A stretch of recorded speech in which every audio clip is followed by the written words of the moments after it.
Hi everyone, my name is Kendall Hall. For my case study, I am focusing on the transfer credit policies at the College of Professional Studies. So the title of my case study is Improving the Transfer Credit Policies at the College of Professional Studies.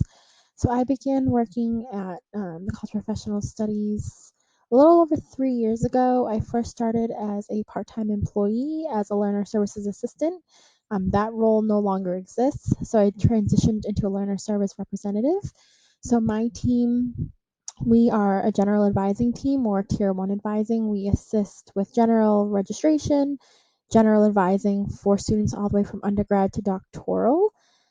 So being in this role, I deal with students daily, and in this role, I began to notice the issues with our undergraduate student population, especially when it comes to transfer credit policies. We have a high acceptance rate for our undergraduate students in the high 90s, but only have about half of that actually enroll in classes. So there is a big difference between who applies and who actually enrolls.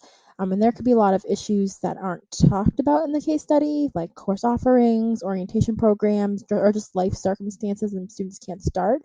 But the biggest roadblock that I have noticed in my role is the transfer credit policies at Northeastern.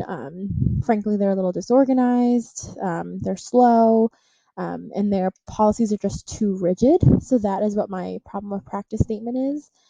So officially, the problem of practice statement is that the transfer credit policies of the College of Professional Studies are too rigid to allow for efficient transfer credit process. So what I mean by this is students can only have their transfer credit done if we have all their official transcripts and things of that nature. So this is what I'm going to be tackling in the case study. So first I will go over some concepts, literature, and then move on to the example of practice, the stakeholders, and lessons and recommendations. Overall, in my role, I have given feedback to my supervisor, and she's passed it along to her supervisor as well. And there have been transfer credit meetings.